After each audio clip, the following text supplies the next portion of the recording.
تو لباس اتارنے کا مقصد بتایا، یواری سواتکم، جو تمہارے قابل شرم حصوں کو ڈھانپے اور تمہارے لیے زینت بھی ہو۔ تو اسلام میں ستر کے ڈھانکنے کی اس قدر تاکید فرمائی ہے کہ تنہائی میں بھی ننگا رہنے کی اجازت نہیں۔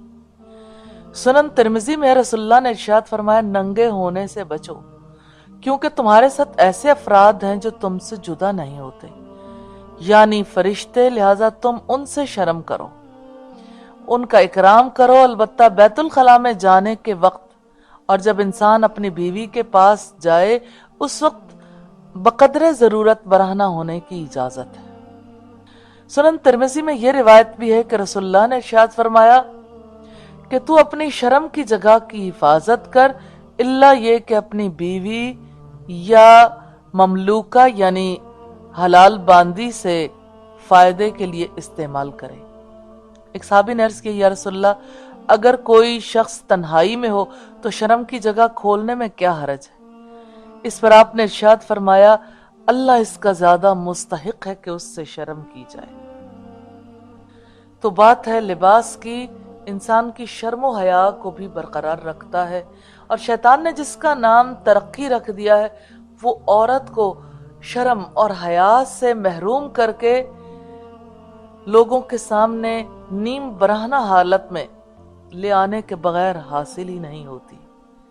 حضرت ابو ہریرہ سے روایت ہے، رسول اللہ نے ارشاد فرمایا، دوزخیوں کی دو جماعتیں ہیں جنہیں میں نے نہیں دیکھا، کیونکہ وہ میرے بعد ظاہر ہوں گے۔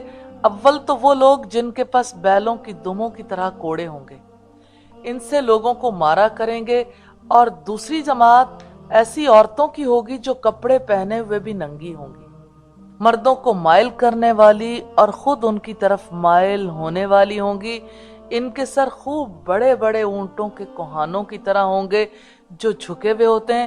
یہ عورتیں نہ جنت میں داخل ہوں گی نہ اس کی خوشبو سونگھیں گی۔ یہ روایت صحیح مسلم کی ہے 205 نمبر پر۔ حضرت عمر فاروق فرماتے ہیں کہ رسول اللہ نے فرمایا کہ جب کوئی شخص نیا لباس پہنے تو اس کو چاہیے کہ لباس پہننے کے وقت یہ دعا پڑھے، الحمدللہ الذی کسانی ما اواری بہ عوراتی واتجمل بہ فی حیاتی، یعنی شکر اس ذات کا جس نے مجھے لباس دیا جس کے ذریعے میں اپنے ستر کا پردہ کروں اور زینت حاصل کروں۔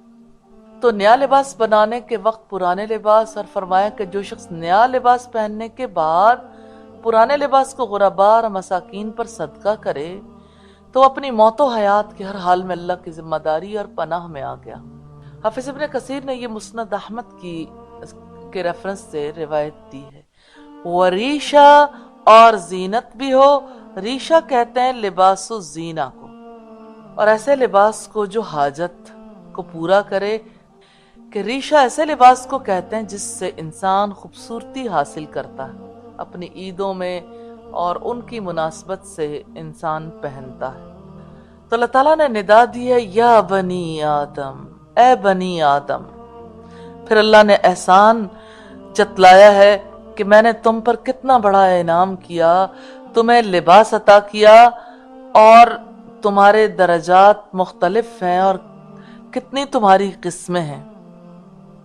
اور پھر اب دیکھو کہ اس کا بنیادی مقصد یہ ہے کہ تمہاری شرمگاہ کو ڈھانپے لوگوں کو آپ نظر نہ آؤ، اور اعلیٰ مقاصد میں سے ہے کہ آپ اس سے اللہ کے حکم کے مطابق افضل درجے پہ آ جاؤ، اور چاہو تو اس سے زینت حاصل کرو، اپنے بدن کو گرمی سردی سے بھی بچاؤ، زینت اور جمال بھی حاصل کرو۔ تفسیر مراغی کی روایت ہے، زینت کی محبت انسان کے اندر بہت شدید ہے، اور اللہ تعالیٰ نے اس کے اظہار پر پابندی بھی نہیں لگائی عمومی حالات میں، لیکن وہاں پر پابندی لگائی ہے جہاں فتنے کا خطرہ ہو۔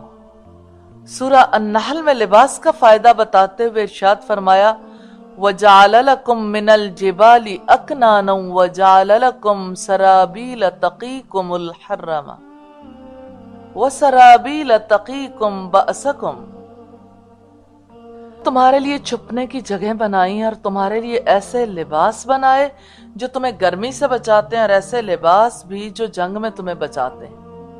سورہ نحل کی آیت نمبر 81 ہے۔ وَلِبَاسُ التَّقْوَى ذَلِكَ خَيْرٌ، اور تقوی کا لباس ہی بہتر ہے، کہ تقوی کا لباس بہتر ہے تقوی والے کے لیے بنسبت کپڑے کے لباس سے، کیونکہ متقی اللہ تعالیٰ اور اس کے رسول کی اطاعت کا التزام کرتا ہے، اور اللہ اور اس کے رسول نے حکم دیا ہے کہ شرمگاہ کو چھپایا جائے، اور اللہ تعالیٰ نے ہی حیا کا حکم دیا ہے اور اسی نے جسم کی صفائی ستھرائی کا حکم دیا ہے۔ تو کہاں اگر دیکھیے کہ انسان گرمی سردی سے بچنا چاہتا ہے یا زینت چاہتا ہے یا نظافت چاہتا ہے تو یہ سب تقوی میں سے ہے۔ کہاں لباس الثیاب اور کہاں لباس التقوی، دونوں کا کیا مقابلہ ہے؟ اصل میں تو تقوی کا لباس ہی بہتر ہے۔ تو تقوی کا لباس حصے لباس سے بہتر ہے، کیونکہ لباس تقوی بندے کے ہمیشہ ساتھ رہتا، کبھی پرانا اور بوسیدہ نہیں ہوتا، اور لباس تقوی قلب و روح کا جمال ہے۔ رہا حصی اور ظاہری لباس تو اس کی انتہا یہ ہے کہ ایک محدود وقت کے لیے ظاہری سطر کو ڈھانپتا ہے، یا انسان کے لیے خوبصورتی کا باعث بنتا ہے، اس سے بڑھ کر اس کا اور کوئی فائدہ نہیں۔ اور اگر یہ لباس موجود نہیں تب زیادہ سے زیادہ یہ ہوگا کہ اس کا عام لباس ظاہری سطر منکشف ہو جائے گا، جس کا اضطراری حالت میں کھل جانا نقصان دہ نہیں، اور اگر لباس تقوی معدوم ہو جائے تو باطنی سطر کھل جائے گا، اس سے رسوائی اور فضیحت کا سامنا کرنا پڑے گا۔ تفسیر سعدی کی روایت ہے، والیوم 1 ہے، پیج 863۔